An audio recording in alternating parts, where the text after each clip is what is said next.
Eu nunca imaginei que chegaria a um ponto desses com o meu filho, sabe? A gente cria, educa, dá o melhor que pode, e espera que, no mínimo, haja respeito. Mas a vida é uma caixinha de surpresas e nem todas são boas. A notícia de que eu não era bem-vindo na festa de 7 anos do meu neto, o Pedrinho, me atingiu como um raio em céu azul. Foi meu filho, o Marcos, quem me ligou. A voz dele estava meio esquisita, sabe? Cheia de rodeios, como quem não quer falar o que precisa. Eu já senti um aperto no peito. Pai tem um faro para essas coisas. A gente sabe quando tem algo errado. Ele começou a falar de logística, de que a festa ia ser pequena, só para amigos mais próximos do Pedrinho e que a família ia ter outra comemoração mais para frente. Uma desculpa esfarrapada, eu percebi na hora. Meu neto, meu Pedrinho, o único filho do meu único filho, e eu não podia ir ao aniversário dele. A vergonha, ele disse, a vergonha que eu causava. Aquelas palavras ecoaram na minha cabeça, e ainda ecoam como um sino rachado. Vergonha de quê? De ser quem eu sou? De ter a vida que eu tenho? Eu, um homem que sempre trabalhou, sempre foi honesto, que criou ele com tanto sacrifício. É de cortar o coração, minha gente. De verdade. Eu, com meus 62 anos, achava que já tinha visto de tudo, mas essa me pegou de jeito.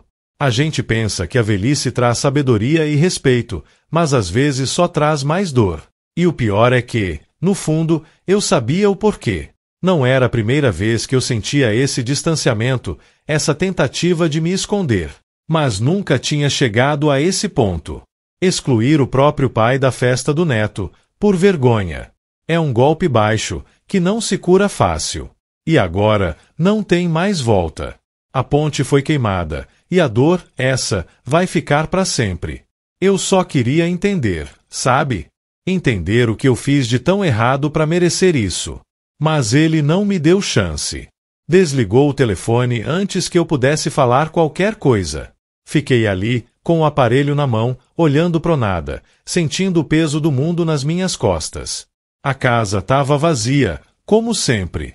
Minha esposa se foi há 5 anos, e desde então, a solidão virou minha companheira. Eu me agarrava aos meus netos, à família, como um náufrago se agarra a um pedaço de madeira no meio do oceano. E agora, até isso me foi tirado. É uma tristeza que não cabe no peito. Uma tristeza que arde e queima, e que me faz questionar tudo. O que vale a pena, afinal? O que a gente constrói? Se no fim, tudo pode ser desfeito por uma palavra, por um sentimento tão mesquinho como a vergonha. Eu só queria ter tido a chance de abraçar meu neto, de cantar parabéns para ele, de ver aquele sorriso banguela que ele tem. Mas não. Meu filho decidiu que eu não era bom o suficiente para isso. E essa é uma ferida que nunca vai cicatrizar. Eu juro que tentei, sabe? Tentei ser o melhor pai que eu podia. Trabalhei duro a vida inteira, para não deixar faltar nada. Lembro quando ele era pequeno, a gente ia pescar no rio, ele todo animado, com os olhos brilhando. Eu ensinei ele a amarrar o anzol, a jogar a linha. A gente passava horas ali, só nós dois, conversando, rindo. Onde foi que a gente se perdeu? Onde foi que o meu filho, aquele menino que me olhava com tanta admiração, se transformou nesse homem que tem vergonha do próprio pai? É uma pergunta que me assombra e que eu não tenho resposta. E a cada dia que passa, essa pergunta fica mais pesada, mais difícil de carregar. Eu só queria um pouco de paz, sabe? Um pouco de sossego. Mas a vida insiste em me pregar peças. E essa foi a pior de todas. A gente se sente inútil, descartável. Como um objeto velho que não serve mais.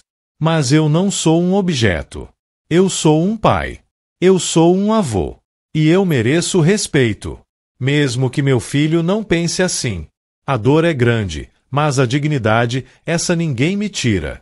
Eu vou seguir em frente, como sempre fiz.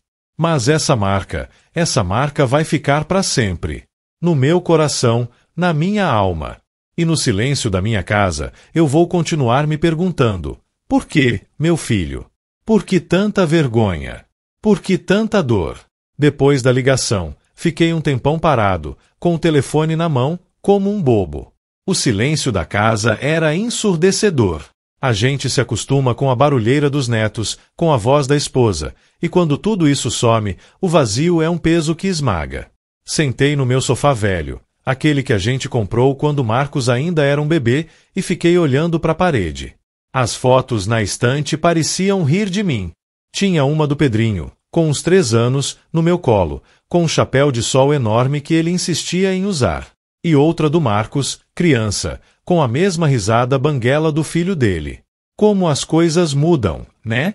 A gente acha que vai ser sempre igual, que a família é um porto seguro, mas às vezes o mar fica revolto e a gente se vê sozinho no meio da tempestade. Eu tentei me acalmar, respirar fundo.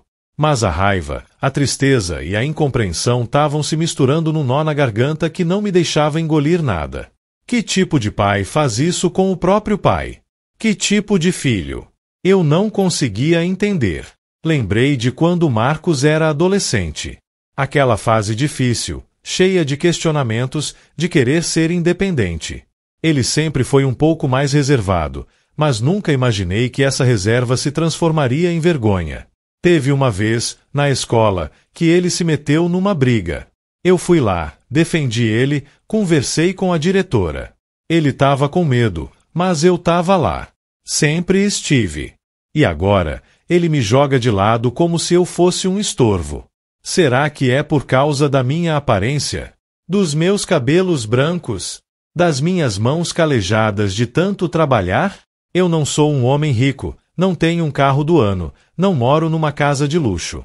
Mas sempre tive meu orgulho, minha dignidade. E sempre ensinei isso a ele.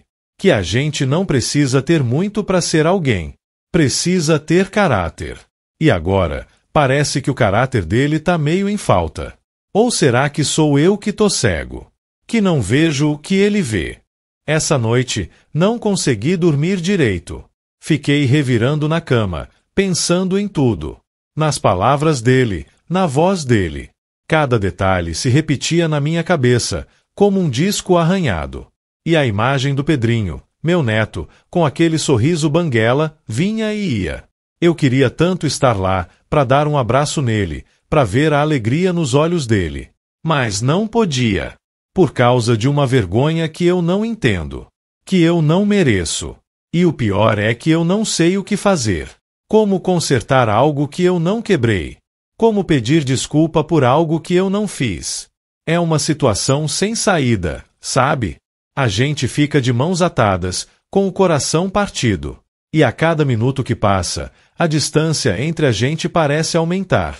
Eu só queria que ele me olhasse nos olhos e me dissesse o que eu fiz de tão errado.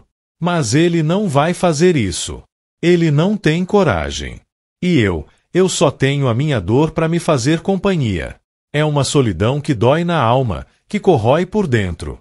E o tempo, que dizem que cura tudo, parece só piorar as coisas. Porque a cada dia que passa, a festa do Pedrinho fica mais perto e a minha ausência mais real. E a vergonha dele mais forte. E a minha dor mais profunda. É um ciclo vicioso de tristeza e incompreensão. E eu não sei como sair dele. Eu só queria um abraço do meu neto. Um último abraço, talvez. Antes que essa distância vire um abismo sem volta. Mas agora, não tem mais volta. É o que ele disse. E eu só posso aceitar. Com a dor no peito e a alma em pedaços. Mas com a cabeça erguida. Porque vergonha, eu não tenho. Quem devia ter, não tem. E quem não devia, sente na pele. É a vida, né? Dura, mas a gente segue. Mesmo com o coração em frangalhos. O dia amanheceu cinzento, igualzinho ao meu humor. A chuva fina que caía lá fora parecia chorar junto comigo. Levantei da cama com o corpo doendo, como se eu tivesse levado uma surra. E, de certa forma, eu levei. Uma surra na alma. Fui para a cozinha preparar um café. O cheiro forte da bebida sempre me ajudou a clarear as ideias, mas hoje nem isso funcionava. A imagem do Marcos, meu filho, me vinha à mente a todo instante. Lembrei de quando ele era pequeno, e eu o levava para passear no parque. Ele adorava o carrossel, ficava rindo, com os cabelos voando. Eu me sentia o homem mais feliz do mundo naqueles momentos. Onde foi parar aquele menino? Aquele sorriso? Aquele amor que parecia incondicional? A gente se pergunta onde errou, sabe? Se foi na educação, se foi no exemplo. Mas eu juro por Deus que tentei ser o melhor pai que eu podia. Trabalhei em 2 empregos para pagar a faculdade dele, para que ele tivesse um futuro melhor que o meu. E ele teve. Se formou, arrumou um bom emprego, casou com uma moça de família boa. E eu fiquei feliz por ele. De verdade. Mas parece que, quanto mais ele subia na vida, mais eu ficava para trás. Mais eu me tornava um estorvo, um motivo de vergonha. Essa história de vergonha não é de hoje. Já faz um tempo que eu sinto isso no ar. Quando ele me apresenta para os amigos dele, a voz dele muda. Fica meio sem graça, sabe? Como se ele estivesse se desculpando por eu ser quem eu sou. Um homem simples, que fala o que pensa, que não tem papas na língua. Eu não sou um intelectual, não falo difícil, não entendo de vinhos caros. Mas eu sou um homem honesto, trabalhador. E isso, para mim, é o que importa. Mas parece que pro meu filho, não. Ele quer um pai que ele possa exibir, que ele possa se orgulhar. E eu, pelo visto, não me encaixo nesse perfil. E o pior é que a esposa dele, a Cláudia, parece que alimenta isso. Ela é uma mulher fina, educada, mas eu sinto um certo desprezo no olhar dela quando ela me vê. Como se eu fosse um bicho de outro mundo. E o Marcos, coitado, fica no meio do fogo cruzado. Mas ele escolheu o lado dele. E eu não faço parte desse lado. O telefone tocou de novo. Meu coração deu um pulo. Pensei que fosse ele, o Marcos, ligando para se desculpar, para dizer que tudo não passou de um mal-entendido. Mas não era. Era a minha irmã, a Lúcia. Ela mora em outra cidade, mas a gente se fala sempre. Ela é a única família que me restou. Contei tudo para ela, entre soluços. A voz dela ficou embargada do outro lado da linha. Ela ficou indignada, com razão. Falou um monte de coisa do Marcos, que ele era um ingrato, um sem coração. E eu, no fundo, concordava com tudo. Mas era meu filho, sabe? A gente não consegue sentir raiva de verdade. A gente sente uma dor que não tem nome, uma decepção que rasga a alma. A Lúcia tentou me consolar, disse que eu devia ir para lá, passar uns dias com ela. Mas eu não quis. Não queria levar a minha tristeza para casa dela. E, no fundo, eu ainda tinha uma pontinha de esperança. Uma esperança boba, eu sei. Mas a gente é assim, né? A gente se agarra a qualquer fio de luz no meio da escuridão. Desliguei o telefone e a solidão voltou com força total. Olhei ao redor da minha casa. Tudo parecia tão velho, tão sem vida. As paredes descascadas, os móveis gastos. Tudo me lembrava de um tempo que não volta mais. Um tempo em que essa casa era cheia de vida, de risadas, de amor. Hoje, é só um amontoado de lembranças. E a cada dia que passa, essas lembranças ficam mais distantes, mais empoeiradas. Como se a vida estivesse me deixando para trás, me esquecendo num canto qualquer. E o pior é que eu não sei como lutar contra isso. Como encontrar forças para seguir em frente. A gente se sente tão pequeno, tão insignificante. Como uma formiga no meio de um deserto. E a única coisa que a gente quer é um pouco de água, um pouco de alívio. Mas a fonte secou. E a sede só aumenta. E a gente vai se arrastando, dia após dia, com a esperança de que um dia a chuva volte a cair. Mas a chuva não vem. E o deserto só cresce. E a gente se perde nele, sozinho, com a nossa dor e a nossa saudade. E a única certeza que a gente tem é que, no final, a gente tá sozinho. Sempre esteve. E sempre vai estar. Os dias foram se arrastando, lentos e pesados como uma carroça cheia de pedras. Cada manhã era um esforço para levantar da cama, para encarar mais um dia de silêncio e solidão. Eu tentava me ocupar, sabe? Limpava a casa, arrumava o jardim, consertava uma coisa ou outra. Mas a cabeça não parava. A conversa com Marcos, a voz dele, a palavra vergonha, tudo voltava, me assombrando. Às vezes, eu me pegava falando sozinho, como um louco, perguntando provento o que eu tinha feito de errado. A falta que a minha Helena me faz nessas horas é uma coisa que não dá para explicar. Ela saberia o que dizer, o que fazer. Tinha um jeito doce, mas firme, de colocar as coisas no lugar. Ela não ia deixar o Marcos fazer uma coisa dessas. Ia chamar ele para uma conversa, daquelas bem sérias, e ia fazer ele entender o tamanho da besteira que ele estava fazendo. Ah, Helena, por que você me deixou tão cedo? A gente tinha tantos planos, lembra? De viajar, de curtir os netos, de envelhecer juntos, sentados na varanda, vendo o tempo passar. Mas o tempo, esse danado, te levou de mim. E agora, eu tô aqui, sozinho, tentando juntar os cacos de um coração que já estava remendado. Lembro como se fosse hoje do dia em que o Pedrinho nasceu. O Marcos me ligou do hospital, a voz embargada de emoção. Pai, ele nasceu. É a sua cara. Eu peguei o primeiro ônibus e fui para lá. Quando eu vi aquele pacotinho de gente, tão pequeno, tão frágil, meu coração transbordou de amor. O Marcos me abraçou, chorando, e disse: Obrigado, pai, por tudo. Naquele momento, eu senti que todo o meu esforço, toda a minha luta, tinha valido a pena.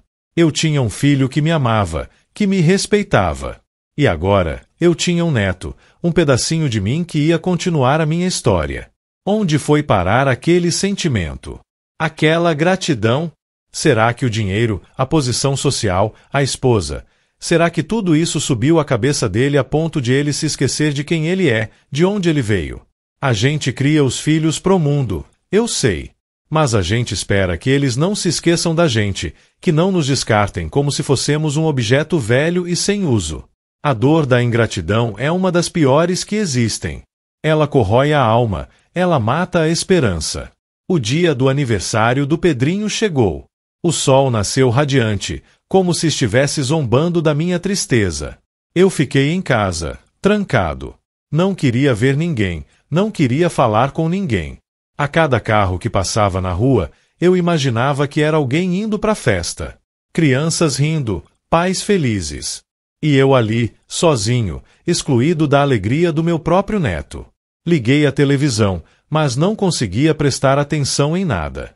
A cabeça estava mil e imaginava a carinha dele, a expectativa para abrir os presentes, a alegria de ter os amigos por perto. E eu, o avô, o vovô Beto, como ele me chamava, não estava lá. A Cláudia, minha nora, provavelmente estava radiante, recebendo os convidados na sua casa impecável, com seu sorriso impecável.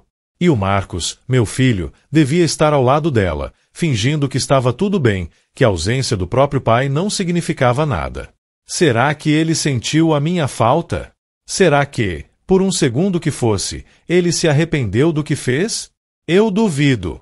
A vergonha dele deve ser maior do que qualquer sentimento de culpa. E eu fiquei ali, remoendo a minha dor, a minha mágoa. A cada hora que passava, a ferida parecia abrir um pouco mais. E a certeza de que não tinha mais volta, de que a nossa relação estava irremediavelmente quebrada, se tornava cada vez mais forte. Foi um dos dias mais longos e mais tristes da minha vida. Um dia que eu nunca vou esquecer. E que, infelizmente, vai me assombrar para sempre. Os dias seguintes ao aniversário foram um borrão de melancolia. Eu me sentia como um barco à deriva, sem rumo, sem vela, apenas à mercê das ondas da tristeza. A casa, que já era silenciosa, parecia ter absorvido a minha dor e cada canto ecoava o vazio.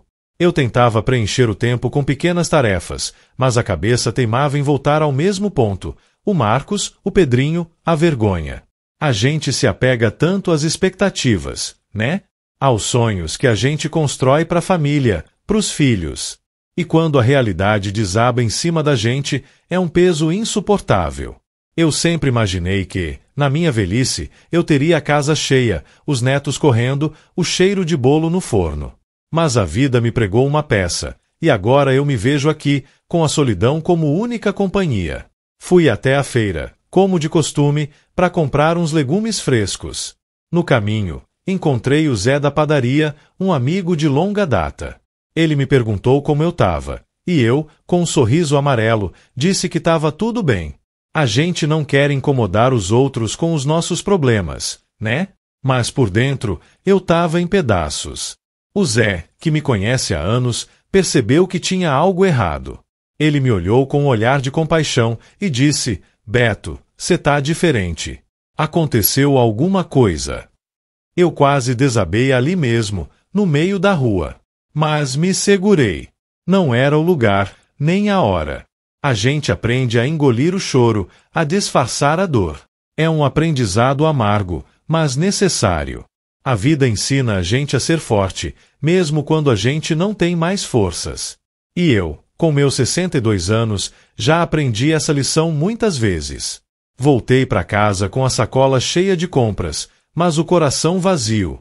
Preparei um almoço simples, mas a comida não tinha gosto. Tudo parecia sem cor, sem vida. Eu me peguei pensando nas conversas que eu tinha com a Helena, minha esposa. Ela sempre dizia que a família era o nosso maior tesouro, que a gente devia cuidar dela com unhas e dentes. E eu cuidei, Helena. Eu juro que cuidei. Mas parece que o meu cuidado não foi suficiente.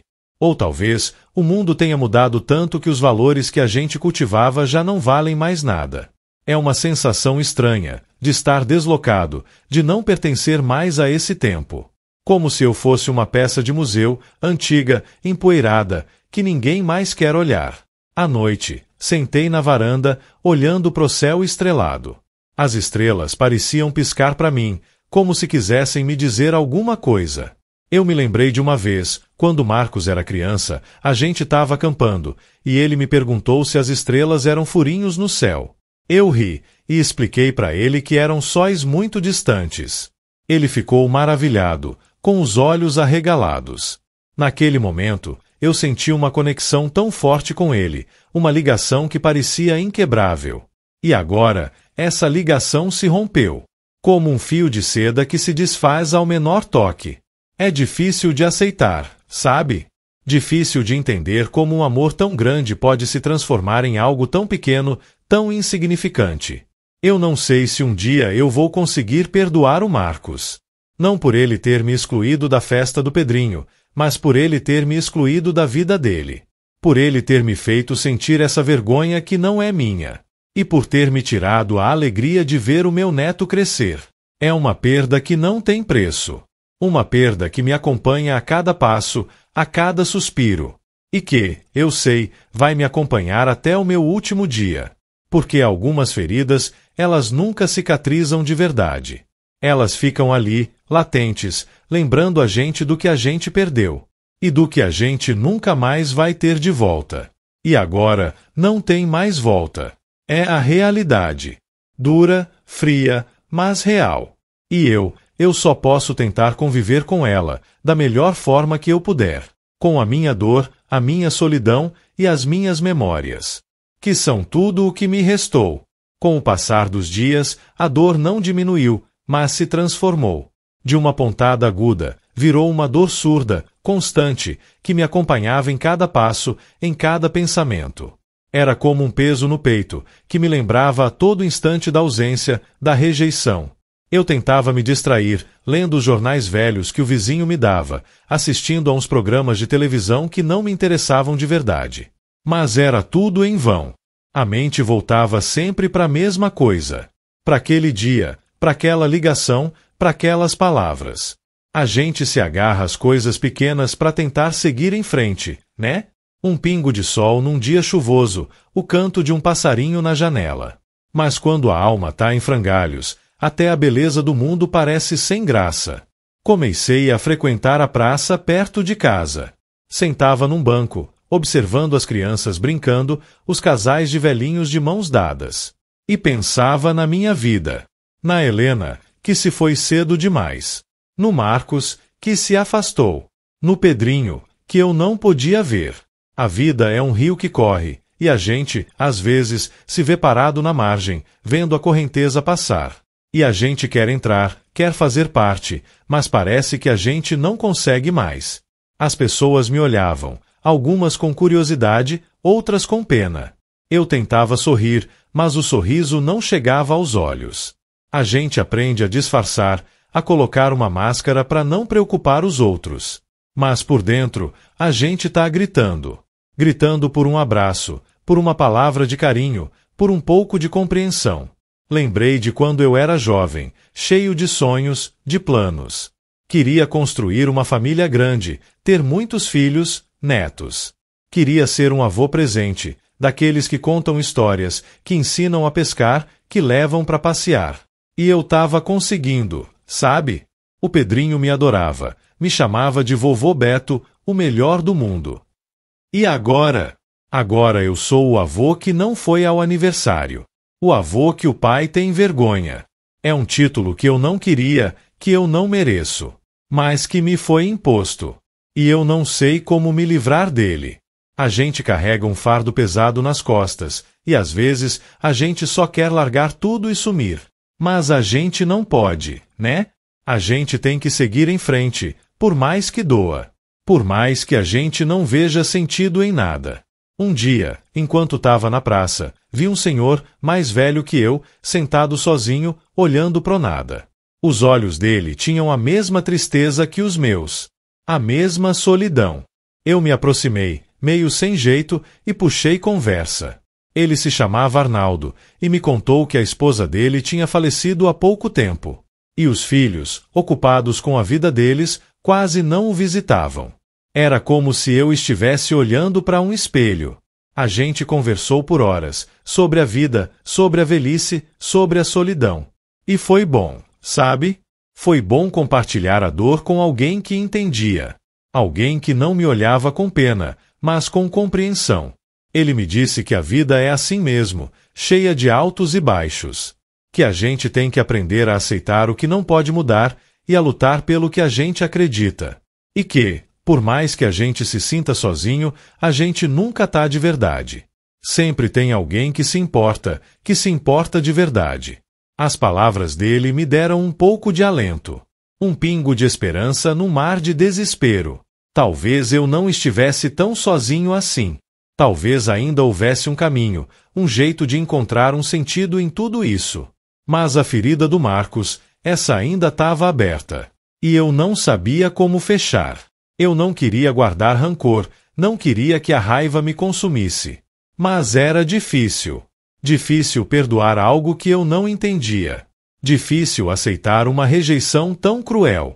Eu só queria que ele fosse feliz, que o Pedrinho fosse feliz. E que, um dia, ele entendesse o tamanho da dor que ele me causou. Mas eu não podia esperar por isso. Eu tinha que seguir a minha vida, com ou sem ele. Com ou sem o Pedrinho. E essa era a parte mais difícil de todas. Aceitar que a vida continua, mesmo quando o nosso mundo desaba. Aceitar que a gente tem que encontrar a nossa própria alegria, mesmo quando a gente não tem mais motivos para sorrir. É um aprendizado diário, doloroso, mas necessário. E eu estava começando a aprender. Devagar, com muita dor, mas estava aprendendo. A viver de novo, mesmo com o coração em pedaços. Os dias viraram semanas e as semanas, meses. A vida seguiu seu curso, implacável, indiferente à minha dor. Eu me acostumei com o silêncio da casa, com a ausência de risadas infantis, com a falta de uma voz para conversar. A gente se adapta, né? O ser humano é um bicho teimoso, que encontra um jeito de sobreviver mesmo nas piores condições. Eu comecei a fazer umas caminhadas pela manhã, na orla da praia, que não é muito longe de casa. O ar puro, o barulho das ondas, me ajudavam a clarear a mente. Eu via os pescadores voltando com seus barcos, as gaivotas voando, as crianças brincando na areia. A vida pulsava ali, e eu, de alguma forma, me sentia parte dela, mesmo que de longe. Nessas caminhadas, eu pensava muito na Helena.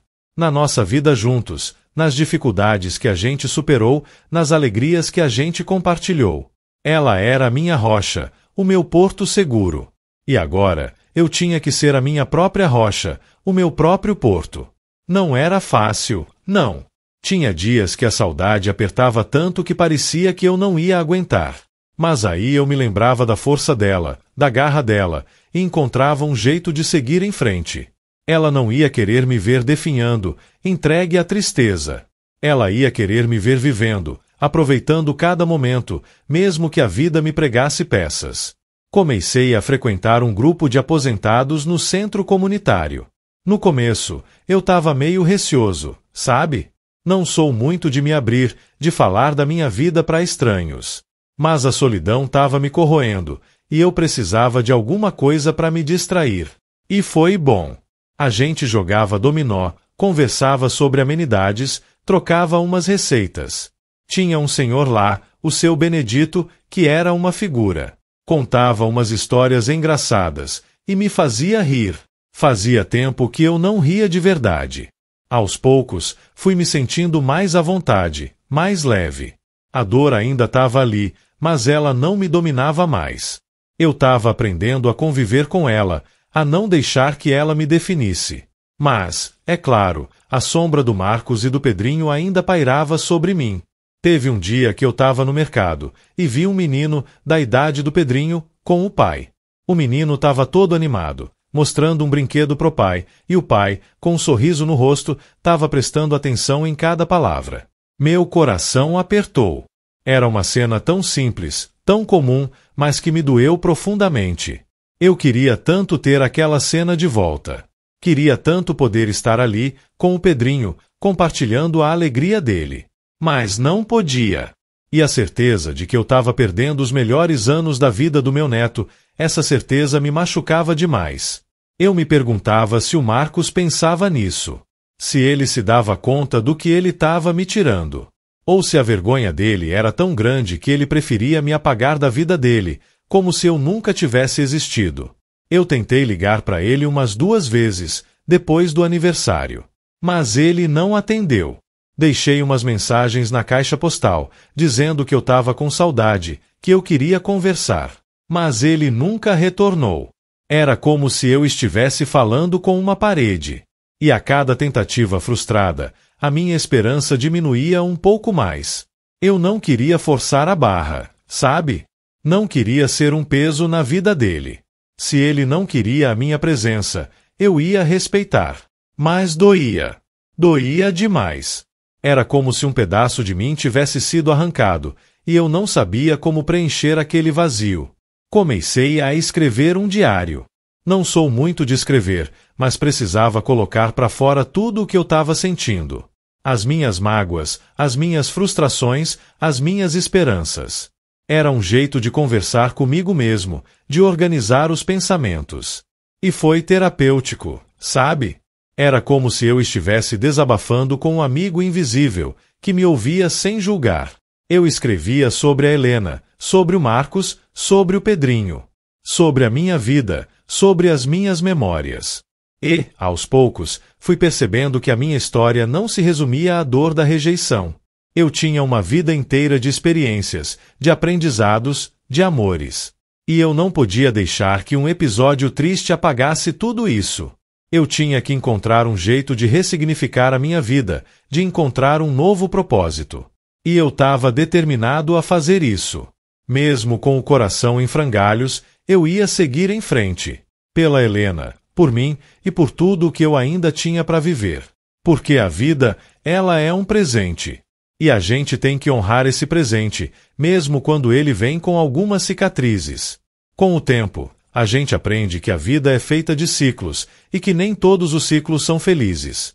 Mas a gente também aprende que, mesmo nas maiores tempestades, o sol sempre volta a brilhar. Eu comecei a me dedicar mais ao grupo de aposentados. A gente organizava uns passeios para cidades vizinhas, umas festas juninas, umas rodas de conversa. E era bom, sabe? Era bom estar no meio de gente que me entendia, que compartilhava das mesmas dores e alegrias. Eu fiz uns amigos lá, o Arnaldo, que eu já tinha conhecido na praça, e a Dona Aurora, uma senhora simpática, que tinha umas histórias de vida que davam um livro. A gente se apoiava, se ouvia, se aconselhava. E eu percebi que a solidão não precisava ser o meu destino, que eu podia construir novos laços, novas memórias. Mas, claro, a imagem do Pedrinho ainda me assombrava. Eu via crianças na rua e meu coração apertava. Imaginava como ele devia estar crescendo, aprendendo coisas novas, descobrindo o mundo. E eu, o avô, estava perdendo tudo isso. Era uma dor que não passava, que se renovava a cada lembrança. Eu não queria ser um avô amargurado, cheio de rancor. Mas era difícil não sentir um certo ressentimento pelo Marcos. Pela decisão dele, pela forma como ele me descartou. Eu tentava entender o lado dele, sabe? A pressão social, a vergonha que ele sentia da minha simplicidade. Mas o amor de um filho por um pai, o amor de um avô por um neto, devia ser maior do que qualquer coisa. Devia ser incondicional. E o dele, pelo visto, não era. Teve um dia que eu estava no centro comunitário, e a gente estava organizando um bazar beneficente. Eu me voluntariei para ajudar a arrumar as coisas, a precificar os produtos. E, enquanto eu estava ali, dobrando umas roupas velhas, me veio uma lembrança do Marcos. Ele devia ter uns 10 anos, e a gente estava arrumando o quarto dele. Ele tinha umas caixas de brinquedos que ele não usava mais, e eu sugeri que a gente doasse para umas crianças carentes. Ele fez uma cara feia no começo, mas depois, com a minha insistência, ele topou. E quando a gente entregou os brinquedos, ele viu o sorriso no rosto das crianças. Ele me abraçou e disse: "Pai, isso é muito legal." Naquele dia, eu senti um orgulho tão grande dele. Um orgulho de ver que ele tinha um bom coração. Onde foi parar aquele menino? Onde foi que ele se perdeu? Eu não sei se um dia a gente vai se reconciliar. Se um dia o Marcos vai entender o tamanho da ferida que ele abriu no meu coração. Eu não espero mais por isso, sabe? A gente não pode viver de expectativas que não dependem da gente. Eu aprendi que a gente tem que cuidar da nossa própria felicidade, da nossa própria paz. E eu tô fazendo isso. Tô buscando a minha paz, o meu sossego. Tô construindo uma nova vida, com novos amigos, novas experiências. A dor ainda tá ali, como uma cicatriz que nunca vai sumir de verdade. Mas ela não me define mais. Eu sou mais do que a dor, mais do que a rejeição. Eu sou um homem que viveu, que amou, que lutou. E que, apesar de tudo, ainda tem muito para viver. O Arnaldo me disse uma vez que a gente não pode mudar o passado, mas a gente pode mudar a forma como a gente lida com ele. E eu tô tentando fazer isso. Tô tentando aceitar o que aconteceu, sem me culpar, sem me martirizar. Tô tentando perdoar, não por ele, mas por mim. Para que eu possa seguir em frente, sem esse peso nas costas. E, quem sabe, um dia, o Marcos olhe para trás e perceba o que ele perdeu. O que ele jogou fora. Mas aí, como ele mesmo disse, não vai ter mais volta. Porque a vida, ela não espera. Ela segue em frente. E a gente tem que seguir junto. Com a cabeça erguida, o coração aberto e a alma em paz. Porque a gente merece ser feliz, mesmo depois de tudo. E eu tô aprendendo a ser feliz de novo. À minha maneira, no meu tempo. Com a minha dor, mas também com a minha esperança. E com a certeza de que a vida, por mais que nos machuque, sempre nos oferece uma nova chance de recomeçar. E eu tô agarrando essa chance com as 2 mãos. Foi numa dessas tardes na praça, depois de uma partida animada de dominó com o seu Arnaldo e a dona Aurora, que eu tive um estalo.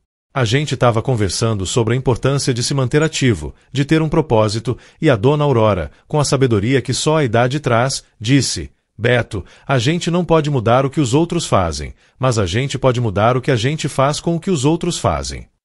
Aquelas palavras ficaram martelando na minha cabeça. Eu estava gastando muita energia remoendo o passado, me lamentando pelo que o Marcos tinha feito. E isso não estava me levando a lugar nenhum, só me afundava mais na tristeza. Eu precisava virar a página, olhar para frente. Não era fácil, claro que não. A ferida ainda doía, mas eu não podia deixar que ela me paralisasse. Comecei a pensar em coisas que eu sempre quis fazer, mas que nunca tive tempo. Aprender a tocar violão, por exemplo.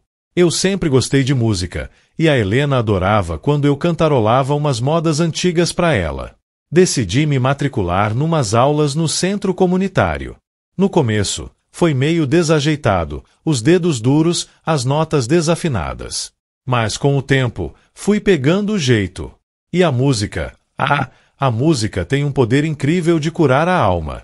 Eu me pegava tocando umas melodias, cantando umas canções, e por alguns momentos a dor parecia sumir. Era como se a melodia me levasse para outro lugar, um lugar onde não havia vergonha, nem rejeição, só a pura alegria de criar algo bonito. Nesse meio tempo, a Lúcia, minha irmã, veio me visitar. Ela ficou uns dias aqui em casa, e foi bom ter a companhia dela.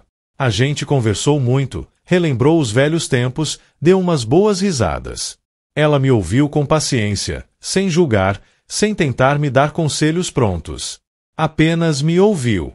E isso, às vezes, é tudo o que a gente precisa. Alguém para escutar a nossa dor, para compartilhar o nosso fardo. Ela me disse que o Marcos tinha ligado para ela, perguntando de mim. Fiquei surpreso, confesso. Mas não me iludi. Era provável que ele estivesse sentindo um peso na consciência, ou talvez a Cláudia tivesse cobrado alguma coisa. Mas não era o que eu queria. Eu queria que ele me procurasse por vontade própria, por saudade, por amor. Não por obrigação ou por culpa. E eu disse isso para Lúcia. Que eu não ia correr atrás, que a iniciativa tinha que vir dele. Se ele quisesse se aproximar, a porta estaria aberta. Mas eu não ia mais me humilhar. E a vida, aos poucos, foi ganhando novas cores. Eu comecei a me envolver mais com as atividades do centro comunitário. Ajudei a organizar umas palestras sobre direitos dos idosos, participei de umas oficinas de artesanato. E percebi que eu tinha muito a oferecer, muito a compartilhar. A minha experiência de vida, as minhas histórias, os meus conhecimentos. E as pessoas me ouviam, me respeitavam. Eu me sentia útil de novo, valorizado. Era uma sensação boa, que preenchia um pouco do vazio que o Marcos tinha deixado. Eu estava construindo uma nova rede de apoio, uma nova família, de certa forma. Pessoas que me aceitavam como eu era, sem julgamentos, sem vergonha. Claro que, de vez em quando, a lembrança do Pedrinho me pegava de surpresa. Um brinquedo na vitrine de uma loja, uma risada de criança na rua. E o coração apertava de novo. Mas a dor já não era tão intensa, tão paralisante. Eu aprendi a conviver com ela, a aceitar que ela faz parte da minha história. E que, por mais que eu sinta falta do meu neto, eu não posso deixar que essa falta me impeça de viver a minha própria vida.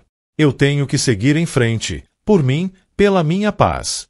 E, quem sabe, um dia, o destino nos reserve um reencontro. Mas se não reservar, eu vou estar bem. Eu vou estar em paz. Porque eu fiz a minha parte. Eu amei, eu cuidei, eu me doei.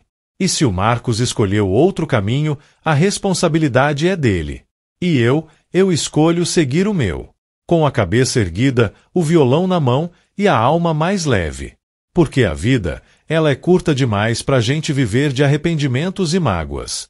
E eu tô aprendendo a viver de novo, a cada dia, a cada nota, a cada sorriso. E a certeza de que, agora, não tem mais volta, não é mais uma ameaça, mas uma libertação. Uma chance de recomeçar, de me reinventar. E de encontrar a felicidade, mesmo que ela venha de um jeito diferente do que eu imaginei. Minhas aulas de violão estavam indo de vento em popa. Eu estava aprendendo umas músicas novas, e até arriscando umas composições próprias. Nada muito elaborado, claro, mas era um jeito de expressar o que eu estava sentindo. A música virou uma válvula de escape, um refúgio. E o pessoal do centro comunitário me incentivava. A dona Aurora, com seu jeito maternal, sempre pedia para eu tocar umas modinhas antigas, e o seu Arnaldo, que era mais caladão, batia o pé no ritmo. Eu me sentia parte de algo, sabe?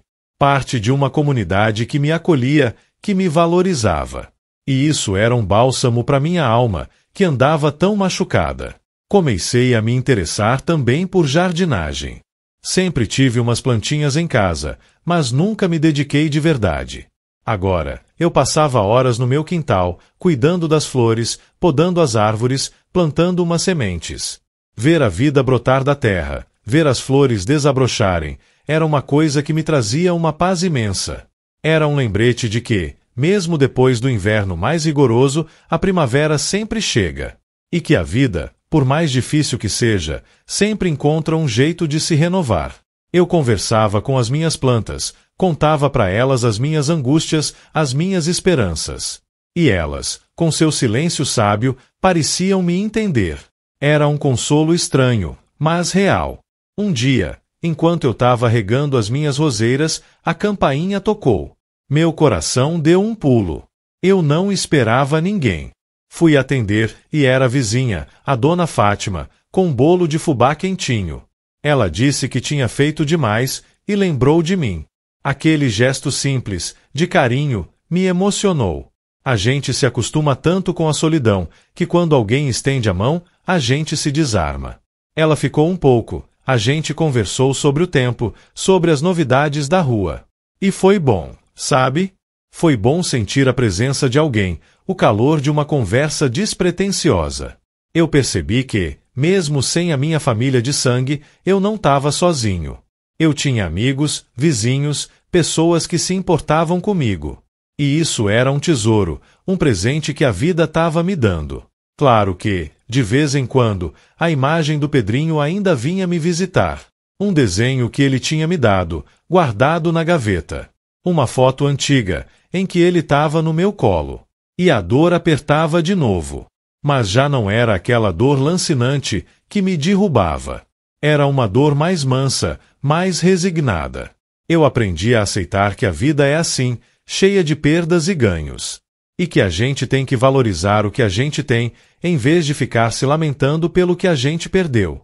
Eu não podia mudar o Marcos, não podia forçar ele a me aceitar. Mas eu podia mudar a mim mesmo, podia me abrir para novas experiências, para novas pessoas. E eu estava fazendo isso. Eu passei a frequentar umas palestras sobre história local no museu da cidade. Sempre gostei de saber das coisas do passado, das raízes da nossa gente. E lá, eu encontrei um grupo de pessoas que compartilhava do mesmo interesse. A gente debatia, trocava ideias, aprendia uns com os outros. E eu me sentia vivo de novo, com a mente ativa, com a curiosidade aguçada. Era como se eu estivesse descobrindo um novo mundo, um mundo que não dependia do Marcos, nem da vergonha dele. Um mundo que era meu, só meu. E a cada dia que passava, a certeza de que não tinha mais volta não era mais uma ameaça, mas uma libertação. Uma libertação do peso, da mágoa, do ressentimento. Eu estava me perdoando, perdoando o Marcos, perdoando a vida.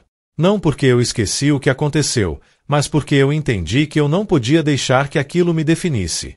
Eu era mais do que um pai rejeitado, mais do que um avô excluído. Eu era um homem, com a minha história, as minhas lutas, as minhas conquistas. E eu estava construindo um novo capítulo para minha vida, um capítulo cheio de novas aventuras, novos aprendizados, novas alegrias. E a cada nota do meu violão, a cada flor que desabrochava no meu jardim, a cada nova amizade que eu fazia, eu sentia que estava no caminho certo. O caminho da paz, da aceitação, da plenitude. E que, no final das contas, a vida é um presente.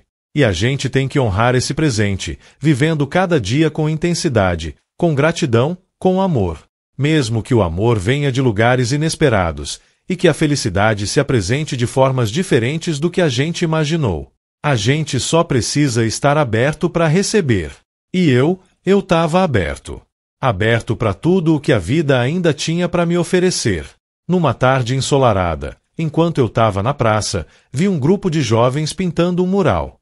As cores vibrantes, a energia deles, me chamaram a atenção. Eu me aproximei, meio curioso, e comecei a observar. Um dos rapazes, com os cabelos cheios de tinta, me viu e sorriu. Puxou conversa, perguntou o que eu achava da arte.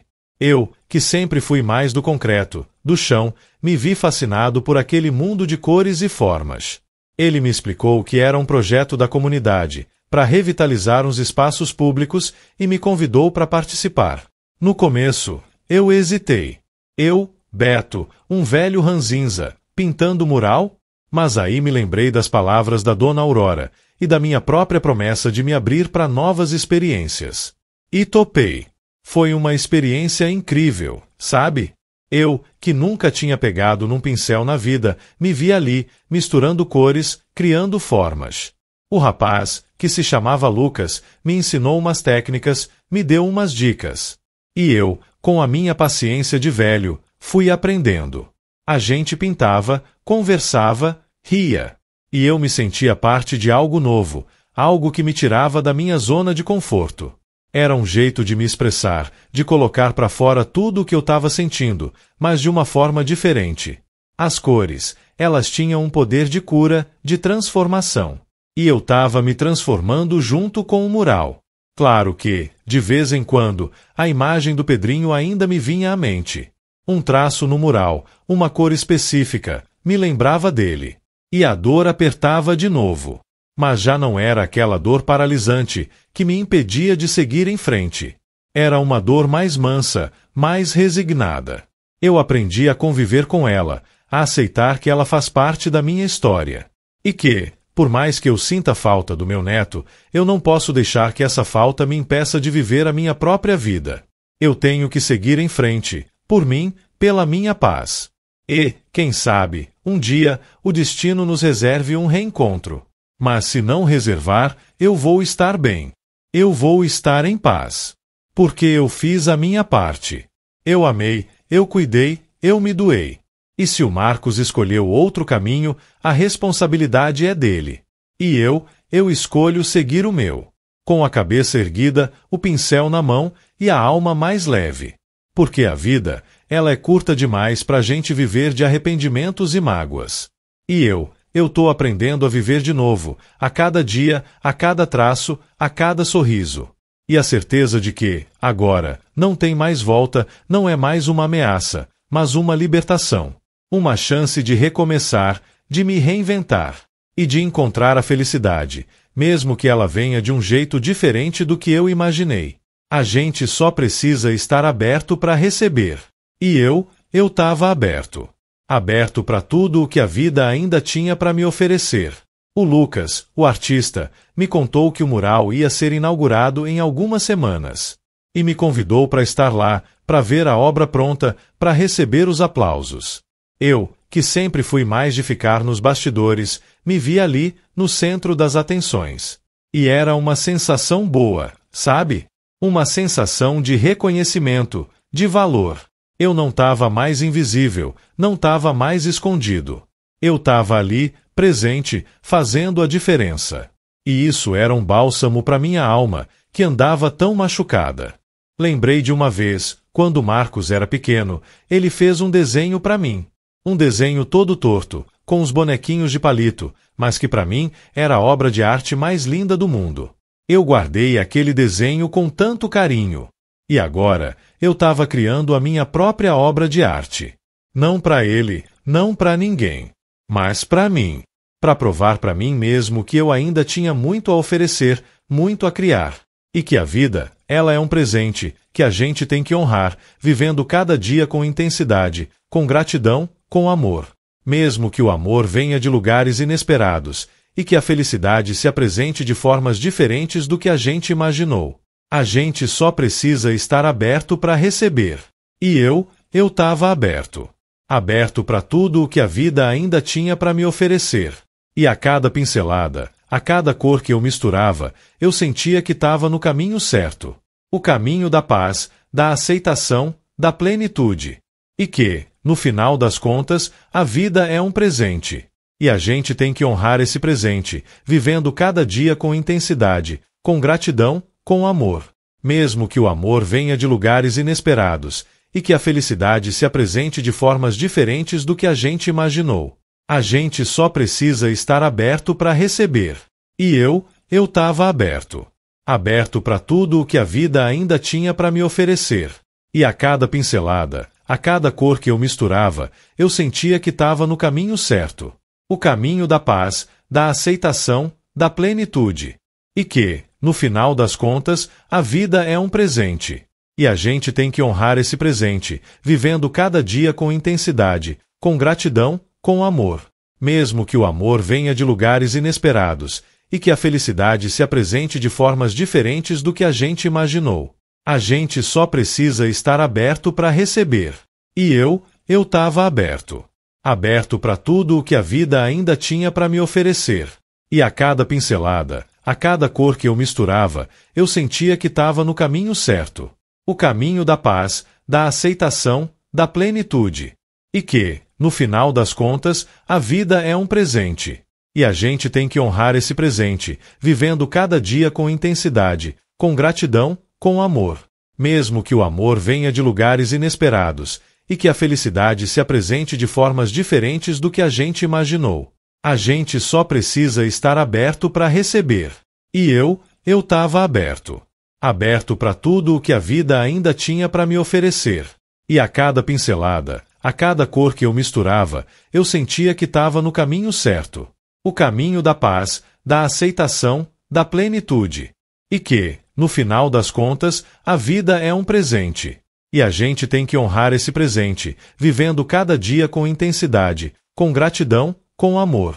Mesmo que o amor venha de lugares inesperados, e que a felicidade se apresente de formas diferentes do que a gente imaginou. A gente só precisa estar aberto para receber.